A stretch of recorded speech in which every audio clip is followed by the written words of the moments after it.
एक 45 year old mail आपके पास OPD में आ रहा है और उसकी कंप्लेन क्या है कि उसको 4 हफ्ते से फीवर है। 4 हफ्ते से फीवर है तो ऑफकोर्स 5 जगह दिखा चुका होगा, तो मल्टीपल टाइम उसने ट्रीटमेंट लिया, कहीं मेडिकल से ट्रीटमेंट ले लिया होगा, कहीं डॉक्टर के पास भी जाके उसने दिखा दिया होगा अपने आप को, पर उसके बाद भी जो उसका बुखार है वो बुखार बना हुआ है। तो अब मरीज आपके पास आया है। जैसे ही आपके पास ऐसा मरीज आता है तो आपको सोचना है कि अपन क्या मिस कर रहे हैं। सबसे पहली चीज, जब भी अपन केस डिस्कस करेंगे तब अपन देखेंगे कि रिलेवेंट इंपॉर्टेंट चीजें क्या क्या हैं, वो भी पढ़ के जाएं। जैसे ही आपने देखा fever for 4 weeks, multiple time treatment हो चुका है, तो ऑफकोर्स इन्वेस्टिगेशन भी हुआ होगा, तो अपने दिमाग में एक डायग्नोसिस आना चाहिए, वो है pyrexia of unknown origin. Pyrexia of unknown origin की डेफिनेशन क्या है भैया किताब के हिसाब से?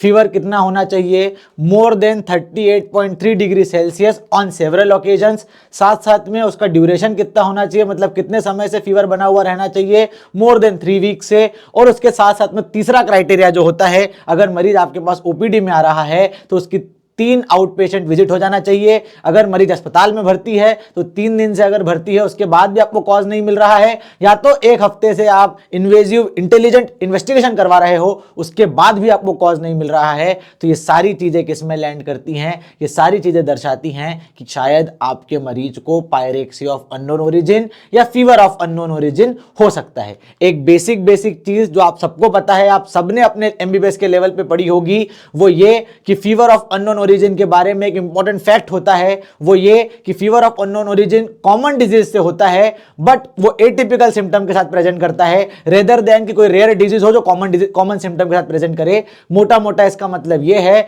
जब भी फीवर ऑफ अननोन ओरिजिन का मरीज आपके पास आता है, आपको उस समय भी कॉमन डिजीजेस के बारे में ही सोचना है, क्योंकि वो कॉमन डिजीजेस शायद किसी एटिपिकल सिम्टम्स के साथ प्रेजेंट करी हुई होगी। आपको ज्यादा दिमाग नहीं लगाना है कि मरीज को शायद कोई रेयर बीमारी हो सकती है जो कॉमन सिम्टम के साथ प्रेजेंट कर रही हो। रेयर बीमारी के बारे में मत सोचो, कॉमन बीमारी के बारे में ही सोचो और उसके अपनी डायग्नोसिस निकालो और उसका ट्रीटमेंट करो। क्या देखना है आपको इंपॉर्टेंट चीज पता रखना है कि पायरेक्सिया ऑफ अननोन ओरिजिन में इंपॉर्टेंट क्लासिफिकेशन क्या होता है कि कौन कौन सी कारणों के कारण फीवर ऑफ अननोन ओरिजिन हो सकता है। इन्फेक्शन एक इंपॉर्टेंट कॉज है और मोस्ट कॉमन कॉज है। उसके बाद नियोप्लाज्म, उस मतलब कोई सी भी मेलिग्नेंसी या कैंसर, फिर इन्फ्लामेटरी डिजीजेस, और आखिरी में जब कुछ नहीं मिलता तो मिसलेनियस अनडायग्नोस्ड कह देते हैं उसको अपन। बस इस स्लाइड से इतना पता रखना है कि मोटा मोटा फीवर ऑफ अननोन ओरिजिन अभी भी इन्फेक्शियस कॉजेस के कारण ही होता है। बस वो इन्फेक्शियस कॉज एटिपिकल सिम्टम के साथ प्रेजेंट कर रहा है, इसलिए आप उसको पहचान नहीं पा रहे हो। एक और रिलेवेंट चीज बता के चले जाता हूं कि कौन कौन से इन्फेक्शन के कारण होता है। बैक्टीरियल इन्फेक्शन हो सकता है, वायरल हो सकता है, पैरासाइट हो सकता है, फंगल हो सकता है। बैक्टीरियल में भी आपके TB, UTI, endocarditis, empyema, prostatitis सभी हो सकते हैं। वायरल में भी cytomegalovirus, HIV, infectious mononucleosis, parasite में आपका मलेरिया, टॉक्सोप्लाज्मा, फंगल में हिस्टोप्लाज्मोसिस वगैरह और कोई सा डीप फंगल इन्फेक्शन। ये सब तो बात की बात, सिर्फ एक चीज पता रखो इस स्लाइड से, वो ये कि जैसे जैसे फीवर का ड्यूरेशन बढ़ता जाएगा वैसे वैसे मोस्ट लाइकली आपकी इन्फेक्शन कॉज की इटियोलॉजी घटते जाएगी। जैसे जैसे आपका ड्यूरेशन बढ़ेगा तो आपको अपनी डायग्नोसिस या तो मैलिग्नेंसी या मतलब नियोप्लाज्म या तो इन्फ्लामेटरी डिसऑर्डर्स, इसके ऊपर अपना दिमाग आपको ज्यादा लगाना है। तो दूसरा कॉज क्या हो सकता है? मैलिग्नेंसी। मैलिग्नेंसी कैसे हो सकती है? या तो ब्लड का कैंसर हो या तो ब्लड का कैंसर नहीं हो, तो हेमेटोलॉजिकल में या तो लिम्फोमा हो सकता है या क्रोनिक ल्यूकेमिया हो सकता है, या नॉन हेमेटोलॉजिकल में renal cell cancer, pancreatic, colon hepatoma, जो भी हो। ये आपको याद रखना है कि जैसे जैसे ड्यूरेशन ज्यादा बढ़ता जाता है तो इन्फेक्शियस कॉज कम हो जाता है और मैलिग्नेंसी और इन्फ्लामेटरी कॉजेस के चांसेस ज्यादा बढ़ जाते हैं। तो आपने पहले इन्फेक्शन देख लिया कि अलग अलग इन्फेक्शन से हो सकता है, मैलिग्नेंसी से देख लिया, फिर ऑटो इम्यून डिजीज बहुत सारी, या तो रूमेटॉइड आर्थराइटिस हो, एलई हो, पॉलीआर्थराइटिस नोडोसा हो, या वेस्कुलाइटिस में जायंट सेल या टेम्पोरल आर्थराइटिस हो, इवन कावासाकी डिजीज हो तो बच्चों में होती है, सभी के कारण फीवर ऑफ अननोन ओरिजिन हो सकता है। इन सबके कारण भी अगर आपको कॉज नहीं मिल रहा है तो आखिरी में अपन कह देते हैं कि मिसलेनियस होगा, या तो थायराइड की एबनॉर्मलिटी के कारण हो, मतलब हाइपरथायराइडिज्म, एल्कोहलिक हेपेटाइटिस के कारण हो, और इंपॉर्टेंट कॉज जब भी मरीज आपके पास फीवर ऑफ अननोन ओरिजिन का डायग्नोसिस बनाना चाहते हैं तो इंपॉर्टेंट कॉज जो आपको रूल आउट करना है आपकी ओपीडी में वो ये कि उससे ड्रग और ड्रग की हिस्ट्री लो। दो फीवर ऑफ अननोन ओरिजिन का मरीज भी आपके पास नहीं आ रहा है, कोई सा भी केस जब भी आपके पास प्रेजेंट करे उससे भैया आपको ड्रग की हिस्ट्री लेना ही लेना है। दो वो ओवर द काउंटर ड्रग हो कि कोई प्रिस्क्राइब्ड ड्रग हो, सारी हिस्ट्री आपको आपके मरीज से लेना है। और कौन कौन से कारण से हो सकता है? फेक्शियस डिसऑर्डर के कारण भी हो सकता है। फेक्शियस मतलब क्या? एक मंचाउसन सिंड्रोम होता है। मंचाउसन सिंड्रोम का मतलब क्या होता है भैया कि आदमी अटेंशन सीकिंग के लिए या तो सिक रोल अज्यूम कर लेता है, उसको अपन मंचाउसन सिंड्रोम कहते हैं। एक मंचाउसन बाय प्रॉक्सी होता है, उसमें क्या होता है कि महिला ऐसा कर सकती है। जब अपन हम एमबीबीएस के समय पढ़ते थे तब ऐसा एग्जांपल हमको दिया जाता था कि महिला अपने बच्चे की यूरिन लेकर आती है और उसमें कहती है कि इसमें खून निकल रहा है, बल्कि वो खुद अपना खून मिला के उसमें ले आती है और कहती है बच्चे को खून निकल रहा है। तो it is just for what? It is just to assume sick role. इसको डिफरेंशिएट किससे करना आना चाहिए? मलिंगरिंग नाम की चीज होती है साइकियाट्री में। मलिंगरिंग का मतलब ये होता है कि सेम ऐसा ही है, बस उसमें आदमी की जो सोच है वो एक्सटर्नल गेन की है। तो अगर एक्सटर्नल गेन की सोच है मरीज की तो वो मलिंगरिंग है, और एक्सटर्नल गेन नहीं है तो वो मंचाउसन है। चलो साइकियाट्री में मत घुसो, अपने अपने केस में आओ कि और किस कारण से पायरेक्सिया ऑफ अननोन ओरिजिन हो सकता है। तो कोई थर्मोरेगुलेटरी डिसऑर्डर हो, कोई ब्रेन का ट्यूमर हो, हाइपोथैलेमिक डिसफंक्शन हो, या हाइपरथायराइडिज्म हो, या फियोक्रोमोसाइटोमा हो, इन सारे केसेस में क्या हो सकता है? इन सारे केसेस में पायरेक्सिया ऑफ अननोन ओरिजिन हो सकता है। अब आपने केस स्टार्ट किया था, इतनी सारी चीज क्यों बता दी? ये इसलिए बता दी क्योंकि केस अब अपन चालू करेंगे तो आपके दिमाग में ये सारी डायग्नोसिस घूमना चाहिए। तो ये सारी डायग्नोसिस अगर आपको पता है तभी तो इनको एक एक करके रूल आउट कर पाओगे और तभी तो अपने केस के डायग्नोसिस तक पहुंच पाओगे। तो आपका मरीज आया था, 45 ईयर ओल्ड मेल है, उसको फीवर है 4 हफ्ते से। और इंपॉर्टेंट हिस्ट्रीज का क्या आपको लेना है? जैसे ही मैंने बोला फीवर, सबको पता है जब फीवर, सबने वार्ड में अपन ने खूब हिस्ट्री ली है, सबको देखा है, onset, duration, progression, associated factor, relieving factor, सब करते बैठोगे क्या ओपीडी में? इंपॉर्टेंट फीवर में आपको क्या क्या पता रखना है वो बता के चले जाता हूं मैं। जब भी फीवर आए तो कब आता है? तो फीवर आपके मरीज का रोज आ रहा है, चिल्स और राइगर के साथ आपका फीवर एसोसिएटेड नहीं है तो मोस्ट लाइकली यहां मोटा मोटा अगर मलेरिया सोचना है तो वो अपन यहां हटा देंगे। कोई टिपिकल पैटर्न नहीं है भैया फीवर का, उसके साथ साथ में वो एंटीबायोटिक भी खा रहा है मरीज, ऑफ कोर्स कहीं और से उसने दिखाया होगा तो उसको एंटीबायोटिक भी दे रखी है, उसने गोलियां दिखाई अपने को अपने काउंटर पे। तो मरीज का जो फीवर है वो डेली फीवर है, चिल्स राइगर्स नहीं है, टिपिकल पैटर्न नहीं है कोई सा भी, और एंटीबायोटिक को रिस्पॉन्ड नहीं कर रहा है। ये इंपॉर्टेंट हिस्ट्री है। अब जैसे ही मैंने आपको यहां पर बताया कि आपके मरीज का कोई भी टिपिकल पैटर्न नहीं है फीवर का, तो एक चीज और आपके दिमाग में घूम जानी चाहिए कि कौन कौन से पैटर्न का फीवर होता है। बहुत सारे पैटर्न है, अपने को सिर्फ इतना पता रखना है। एक कंटिन्यूस होता है जिसमें फीवर हमेशा बढ़ा हुआ रहता है, नीचे आता ही नहीं है। दो को डिफरेंशिएट करना आना चाहिए आपको, एक होता है रेमिटेंट फीवर और एक होता है इंटरमिटेंट फीवर। रेमिटेंट और इंटरमिटेंट में डिफरेंस क्या होता है भैया? दोनों में जो फीवर होता है थोड़ा सा कम हो जाता है, बस रेमिटेंट में जो है वो कभी भी बेसलाइन क्रॉस नहीं करता, बेसलाइन टच नहीं करता। इंटरमिटेंट में बीच में बेसलाइन पे आ जाता है टेम्परेचर। ये डिफरेंस होता है रेमिटेंट और इंटरमिटेंट में। कंटिन्यूअस फीवर किसमें होता है? यूजुअली वायरल और बैक्टीरियल इन्फेक्शन में होता है। रेमिटेंट फीवर आपको acute bacterial endocarditis along with viral infection देखने मिल सकता है, और इंटरमिटेंट फीवर आपको टीबी एक important cause along with pyogenic और फोकल इन्फेक्शन पता रखना है। एक बाइफेजिक पैटर्न होता है, वो बाइफेजिक पैटर्न आपको ऑफ कोर्स डेंगू फीवर में मिलता है, और एक अनड्यूलेटन वेव फॉर्म वाला फीवर आता है वो आपको ब्रुसेला में दिखता है। इतना नहीं पता रखोगे, सिर्फ इतना पता रखो कंटिन्यूअस क्या होता है, रेमिटेंट क्या होता है, इंटरमिटेंट क्या होता है। पर अपने केस में तो ये कुछ नहीं है, तो फिर अपने केस में क्या हो सकता है? अपने केस में हिस्ट्री में देखा चिल्स और राइगर्स नहीं है, एंटीबायोटिक को रिस्पॉन्ड नहीं कर रहा है, और कोई टिपिकल पैटर्न नहीं है, और साथ साथ में एसोसिएटेड सिम्टम क्या है वो देख के चले जाओ। एसोसिएटेड सिम्टम क्या है? मरीज को लॉस ऑफ एपेटाइट है, और साथ साथ में मरीज को क्या है?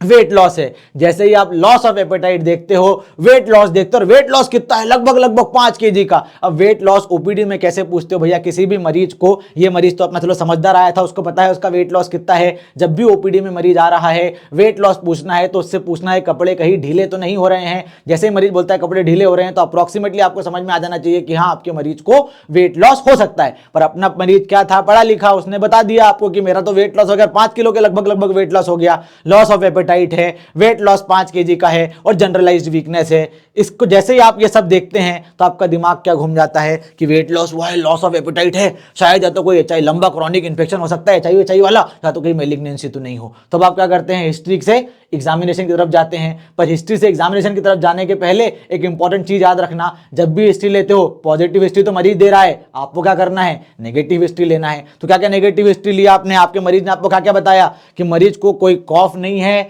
कोई यूरिनरी सिम्टम नहीं है, कोई डायरिया नहीं है, कोई नाइट स्वेट्स नहीं है, कोई पसीने नहीं आ रहे रातों में उसको, और अभी अगर आपके मरीज से आपने पूछा तो उसको कोई भी जॉइंट पेन नहीं है। ये नेगेटिव हिस्ट्री आपने पूछी। अब पॉजिटिव हिस्ट्री हो गई, नेगेटिव हिस्ट्री आपने निकाल ली। अब आप एग्जामिनेशन की तरफ गए, एग्जामिनेशन की तरफ आपको क्या क्या देखने मिल रहा है? आपका जो मरीज है वो ऑफकोर्स बुखार में आया तो फेब्राइल तो होगा, उसको माइल्ड पेलार हो रखा है, पर उसके लिम्फ नोड पाल्पेट करने गए तो लिम्फ नोड बड़े ही नहीं हुए हैं। आपने स्प्लीन और हिपेटोमीगैली देखी, वो भी नहीं है, मतलब हिपेटोस्प्लीनोमीगैली नहीं है। आपने स्टेथोस्कोप लगाया, आपने सब कुछ चेक कर लिया, उसका सीवीएस नॉर्मल, उसका रेस्पिरेटरी नॉर्मल, उसका सीएनएस नॉर्मल।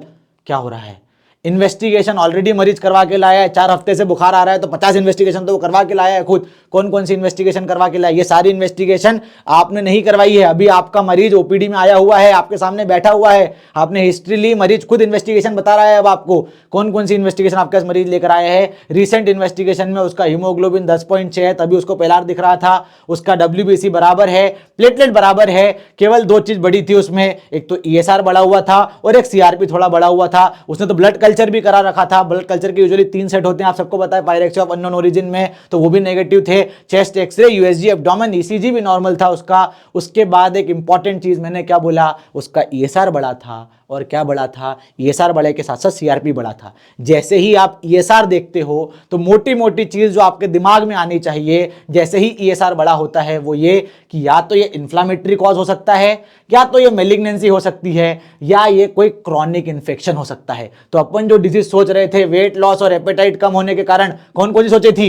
एक तो मेलिग्नेंसी सोची थी और एक क्रॉनिक इन्फेक्शन सोचा था। तो ये दोनों यहां पर भी वापस रिलेट हो रही है कि उसका ESR भी बढ़ा है। इससे अपन क्या रूल आउट कर सकते हैं कि सिंपल वायरल वाला इन्फेक्शन तो इस मरीज को नहीं होगा। तो क्या क्या हो सकता है? या तो इन्फ्लामेटरी डिजीज हो, या मेलिग्नेंसी हो, या सम क्रॉनिक इन्फेक्शन हो। तो ये इंपॉर्टेंस होता है भैया हिस्ट्री और एग्जामिनेशन का, कि आपको आपके मरीज की बराबर से हिस्ट्री लेना है और एग्जामिनेशन लेना है। मैं आपको एक नीचे लिंक डाल दे रहा हूं एक कोर्स की, जो आपको हिस्ट्री और एग्जामिनेशन तक ले जाएगा, जिसमें आपको बराबर भारी भारी इन्वेस्टिगेशन कराने की जरूरत ही नहीं है। केवल हिस्ट्री और एग्जामिनेशन से आप पता लगा सकते हो कि आपकी मरीज की डायग्नोसिस क्या हो सकती है। नीचे लिंक डाल रहा हूं मैं, वो देख कर जाना। वापस केस पे आओ। ESR बढ़ा हुआ था, ESR जैसे ही बढ़ा हुआ आया, इन्फ्लेमेटरी डिजीज हो सकती है, मेलिग्नेंसी हो सकती है, या कोई क्रॉनिक इन्फेक्शन हो सकता है। अब मैंने क्या बोला? आपके मरीज का CRP भी बढ़ा हुआ है। जैसे ही आपने CRP देखा तो हमेशा देखो CRP और प्रोकैल्सिटोनिन दोनों को आपको डिफरेंशिएट करना आना चाहिए। दोनों ही डिजीजेस CRP और प्रोकैल्सिटोनिन, CRP इंफेक्शियस डिजीज में ही बढ़ता है और इन्फ्लामेटरी डिजीज में ही बढ़ता है, पर जो प्रोकैल्सिटोनिन है वो कब बढ़ता है? जब बैक्टीरियल इन्फेक्शन ज्यादा हो। अगर प्रोकैल्सिटोनिन बढ़ा है तो most likely you are dealing a case of what? You are dealing a case of infection. पर अगर प्रोकैल्सिटोनिन नॉर्मल है तो लाइकली आपका कॉज क्या है? इन्फ्लामेटरी है। तो आपके केस में मैंने क्या बोला था? CRP बढ़ा, ESR बढ़ा, बाकी सब नॉर्मल, मतलब प्रोकैल्सिटोनिन भी नॉर्मल था। तो आपके मरीज को मोस्ट लाइकली क्या है? इन्फ्लामेटरी इटियोलॉजी है। ये एक चीज अपने को यहां से निकलती हुई आ रही है। तो अभी तक आपने क्या देखा? ESR मरीज का बढ़ा हुआ है, ऑफ कोर्स हाई है, तो इन्फ्लामेटरी, मेलिग्नेंसी या इन्फेक्शन हो सकता है। पर कल्चर सारे नेगेटिव आ गए, तो अगर कल्चर नेगेटिव आ गए तो मोस्ट लाइकली शायद अपन नॉन इन्फेक्शियस कॉज से डील कर रहे हैं। और नॉन इन्फेक्शियस जैसे आया तो वेट लॉस, एपेटाइट, अपन ने क्या सोचा था? मेलिग्नेंसी। तो जैसे ही मेलिग्नेंसी आ गया तो वापस मेलिग्नेंसी को रूल आउट करने पे आ जाओ। अब जैसे मेलिग्नेंसी आया तो मेलिग्नेंसी में मोस्ट कॉमनली मेलिग्नेंसी कौन सी सोचोगे? लिम्फोमा वगैरह। तो कौन सा लिम्फोमा सोचोगे? हॉजकिंस लिम्फोमा। पर क्या हिस्ट्री दी थी आपके मरीज ने? आपके मरीज ने बोला था कि उसको तो नाइट में स्वेट्स है ही नहीं, और साथ साथ में जब आपने एग्जामिनेशन में लिम्फ नोड पाल्पेट किए तो वो भी तो नॉर्मल थे। तो यहां से आपको समझ में आ रहा है कि शायद मेलिग्नेंसी भी आपका कॉज नहीं है। Culture negative, high ESR, most likely non infectious. Malignancy सोचा, मेलिग्नेंसी में आपका लिम्फ नोड बड़ा नहीं आया, नाइट स्वेट्स नहीं थे, और एक और इन्वेस्टिगेशन मरीज करवा के लाया था जो मैंने अभी तक डिस्क्लोज नहीं करी थी, अब कर देता हूं। वो मरीज करवा के लाया था LDH की जांच, और LDH आपके मरीज का केवल और केवल माइल्डली रेज्ड था। तो मेलिग्नेंसी यहां से लेस लाइकली हो जाती है। तो यहां से आपने क्रॉनिक इन्फेक्शन रूल आउट कर दिया, मेलिग्नेंसी रूल आउट कर दी। अब बचा क्या? अब बचा आपका इन्फ्लामेटरी पैथोलॉजी। अब इन्फ्लामेटरी पैथोलॉजी जैसे ही दिमाग में आया, अभी तक आपने मरीज की हिस्ट्री सुनी थी, आपने उसकी बाहर से कराई हुई इन्वेस्टिगेशन देखी थी, अब आप वापस मरीज के पास सवाल पूछने जाएंगे, अब वापस आप मरीज के पास जाएंगे, अपने दिमाग में एक केस सिनेरियो चलने दो। आप ओपीडी में बैठे हो और ओपीडी में आपके पास मरीज आया है, ऐसे ही वैसे ही इमेजिन करना है, तभी केस सीख पाएंगे अपन। आपने वापस मरीज के पास गए, उससे प्रोब किया, और प्रोब करने पे आपने क्या पूछा मरीज ने बोला कि डॉक्टर साहब जब सुबह सुबह उठता हूं तो जोड़ों में अकड़न रहती है, मॉर्निंग स्टिफनेस होती है, साथ साथ में ये मॉर्निंग स्टिफनेस कौन से जॉइंट में हो रही है, शोल्डर और अपर आर्म्स में हो रही है, और इसके साथ साथ में वो ये भी मरीज कंप्लेन करता है कि ये मॉर्निंग स्टिफनेस जो है 1 घंटे से ज्यादा लास्ट करती है। तो morning stiffness I which is lasting for more than 1 hour. आप अपना डायग्नोसिस शायद बनाने लग गए होंगे अब, और फिर जब आप एग्जामिनेशन करने जाते हैं वापस, जैसे उसने मॉर्निंग स्टिफनेस बोला था, आप एग्जामिनेशन करते हैं शोल्डर जॉइंट का, क्योंकि तो शोल्डर जॉइंट में बोला था, तो आप उसमें पाते हैं कि शोल्डर गिल्डर का टेंडरनेस होता है और उसको एबडक्शन करने में प्रॉब्लम होती है। दूर ले जाओ मतलब एबडक्शन, पास लाओ मतलब एडक्शन। तो एबडक्शन करने में मरीज को प्रॉब्लम हो रही है। तो आपको समझ में आ जाना चाहिए कि अब कौन कौन सी डिजीज हो सकती हैं इन्फ्लामेटरी में, मॉर्निंग स्टिफनेस में। आपको समझ में आ जाना चाहिए which is lasting for more than 1 hour. तो कौन कौन सी डिजीज जो आपको अपने दिमाग में रखना है वो ये कि एक तो इसको रूमेटॉइड आर्थराइटिस हो सकता है, एक एली हो सकता है, एक पॉलीमाइल्जिया रूमेटिका हो सकता है, एक वेस्कुलाइटिस हो सकता है। अब मोटा मोटा यहीं से रूल आउट कर दो भैया कि जैसे ही आपने एली देखा, एली होता तो चमड़ी में दिक्कत होती है, एक MDMR सो ब्रेन, एक अपन निमोनिक पढ़ते थे कि मुंह में भी छाले, छाती में भी दिक्कत, कार्डियक में भी दिक्कत, ये सारी दिक्कत आपको मैंने प्रेजेंट करी क्या? तो मोस्ट लाइकली एली तो नहीं होगा। वेस्कुलाइटिस में भी चमड़ी में कुछ दिक्कत होती है वो भी नहीं होगी। तो आपने देखा आरए होगा या तो पॉलीमाइल्जिया रूमेटिका होगा। पर जैसे ही आपने मॉर्निंग स्टिफनेस देखा, आपने तो देखा ही नहीं जॉइंट भी कौन सा है, जैसे ही मॉर्निंग स्टिफनेस देखा आपने फट से उसका क्या कर दिया, मॉर्निंग स्टिफनेस देख के आप डायग्नोसिस की तरफ भागे और उसका आरए और सीसीपी फैक्टर करवा दिए। पहली जांच करवाई है आपने आरए और सीसीपी, क्योंकि बाकी तो करवा के आया था, आरएफ सीसीपी एएनए सब नेगेटिव आ गया। क्या गलती करी थी आपने यहां पर? आपने ज्वाइंट ही नहीं देखा। उसने बोला मॉर्निंग स्टिफनेस, जैसे ही मॉर्निंग स्टिफनेस सुना मोर देन 1 आवर, आपने अपना दिमाग लगा लिया कि हाँ इसको रूमेटॉइड आर्थराइटिस होगा। ऐसा नहीं हो सकता। आप उसका ज्वाइंट देखो, ज्वाइंट कौन सा इन्वॉल्व है, आज सीख कर जाओ। मॉर्निंग स्टिफनेस केवल रूमेटॉइड आर्थराइटिस में नहीं होती। Morning stiffness lasting for more than 1 hour, पर वो मॉर्निंग स्टिफनेस अगर स्मॉल ज्वाइंट को इन्वॉल्व कर रही है तो ही तो रूमेटॉइड आर्थराइटिस होगा।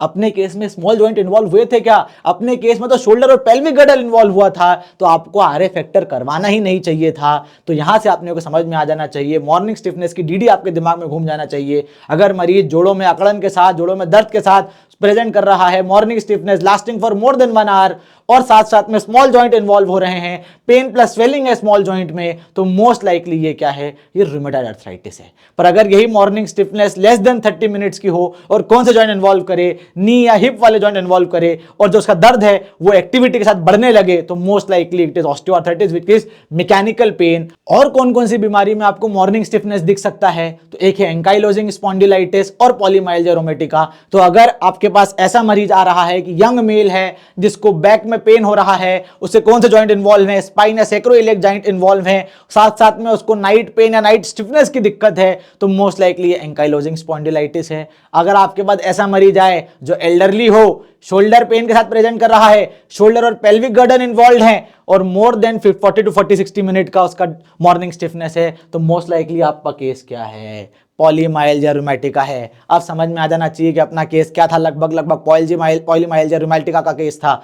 तो रूमेटॉइड आर्थराइटिस देखा, ऑस्टियोआर्थराइटिस देखा, पॉलीमाइल्जिया देखा, और किस केस में मॉर्निंग स्टिफनेस हो सकती है, तो एली में भी मॉर्निंग स्टिफनेस हो सकती है, पर ऑफकोर्स उसमें आपको फटीग और ओरल अल्सर्स देखने मिलेंगे ही मिलेंगे। दो इंपॉर्टेंट कॉज जो और आपको मॉर्निंग स्टिफनेस से पता रखना है वो है रिएक्टिव आर्थराइटिस और सोरियाटिक आर्थराइटिस। अगर मरीज आपके पास रिसेंट इन्फेक्शन के साथ प्रेजेंट कर रहा है, जीआईटी के या यूरिनरी सिम्टम्स वाले, रिकरेंट हिस्ट्री ऑफ डायरिया या यूटीआई है, तो मोस्ट लाइकली आपके मरीज को क्या है, रिएक्टिव आर्थराइटिस है। ऐसे ही आपका मरीज अगर डीआईपी जॉइंट के इन्वॉल्वमेंट के साथ प्रेजेंट कर रहा है, पर वो डीआईपी का जो जॉइंट इन्वॉल्वमेंट है वो एसिमेट्रिकल है, साथ साथ में नाखूनों में आपको फाइंडिंग दिख रही है कि पिटिंग वगैरह तो नहीं है, साल्मन पैच वगैरह वाली चीजें नहीं है, तो मोस्ट लाइकली आपके मरीज को क्या हो सकता है, सोरियाटिक आर्थराइटिस है। तो रिएक्टिव आर्थराइटिस और सोरियाटिक आर्थराइटिस दोनों में भी मॉर्निंग स्टिफनेस आपको देखने मिल सकती है। एक और बीमारी होती है फाइब्रोमाइल्जिया, जिसमें मॉर्निंग स्टिफनेस प्रेजेंट होती है, जिसमें जनरलाइज पेन होता है, कोई स्वेलिंग नहीं होती है, सारी जो लैब की इन्वेस्टिगेशन है नॉर्मल होती है,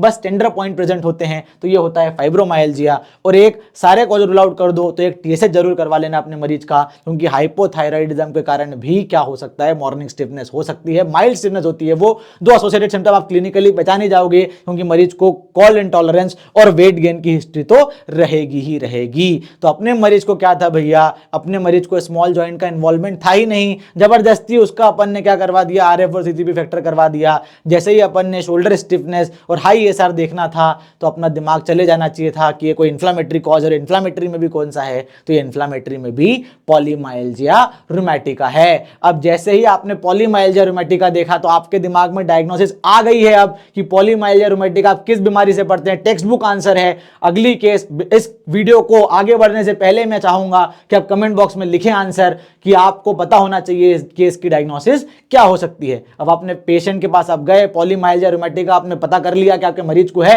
अब आपके पेशेंट से आप लीडिंग क्वेश्चन पूछ रहे हैं कि क्या तुमको देखने में दिक्कत है, क्या साथ साथ में क्या तुमको खाने में दिक्कत है क्या, तो मरीज बोलता है कि हाँ खाने में भी दिक्कत है, मतलब पेन वाइल चीविंग फूड, साथ साथ में ब्लरिंग ऑफ विजन भी है और हेडेक भी है। जैसे ही आप तीन चीज और कंबाइन कर लेते हैं अलॉन्ग विद पॉलीमाइल्जिया रूमेटिका, तो आप सबको पता है कि अपन कौन से केस की बात कर रहे हैं। पर पहले ये देख कर जाओ, मैंने बोला पेन वाइल चीविंग फूड, तो क्या है इसका मतलब, जॉ क्लॉडिकेशन। जॉ क्लॉडिकेशन भी और किस किस बीमारी में हो सकता है, सबसे पहली जो अपने केस की डायग्नोसिस है वो है जायंट सेल आर्थराइटिस। उसमें आपको खाते समय दर्द होगा।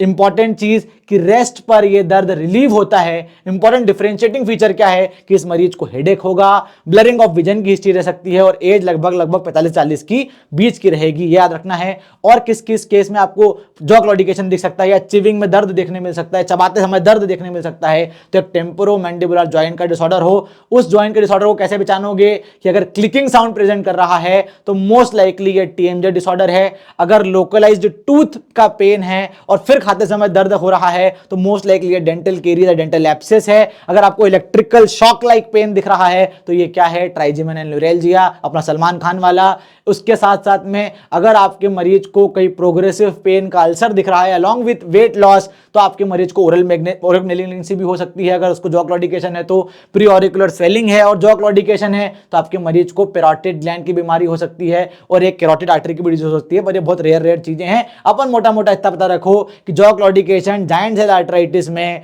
टीएमजे डिसऑर्डर में, डेंटल कैरीज में और ट्राइजेमिनल न्यूरैल्जिया में 4 इंपॉर्टेंट कॉजेज हैं। पर अपने केस में क्या था, पॉलीमाइल्जिया रूमेटिका था। आपको सबको दिख रहा है, हेडेक थी आपके मरीज को, साथ साथ में उसको विजन का रिस्क था। तो आपके मरीज को क्या है, headache in pyrexia of unknown origin along with jaw claudication. Nothing to say, nothing to worry, nothing to think about anyone else, nothing to think about any other diagnosis। वो क्या है, जायंट सेल आर्थराइटिस है। जैसे ही आप giant cell arthritis देखते हैं, फिर आपने जब डायग्नोस कर लिया है तो अब एक बार एग्जामिनेशन करके उसको कंफर्म करना चाहते हैं आप, तो अब एग्जामिनेशन करने गए और टेम्पोरल आर्टरी को देखा और टेम्पोरल आर्टरी आपकी टेंडर और थिकंड दिखी। जैसे ही आपकी टेम्पोरल आर्टरी टेंडर और थिकंड दिखी, आपने अपनी डायग्नोसिस बना ली कि हाँ आपके मरीज को क्या है, आपके मरीज को जायंट सेल आर्थराइटिस है। अब अपन आते हैं इस मरीज के ट्रीटमेंट में। इस मरीज के ट्रीटमेंट में आप क्या करोगे, इस मरीज के ट्रीटमेंट में ऑफकोर्स सबसे पहले आपको बायोप्सी करके कंफर्म करना पड़ेगा, तभी आप डायग्नोसिस या ईटियोलॉजी इसकी फुलफिल कर पाओगे।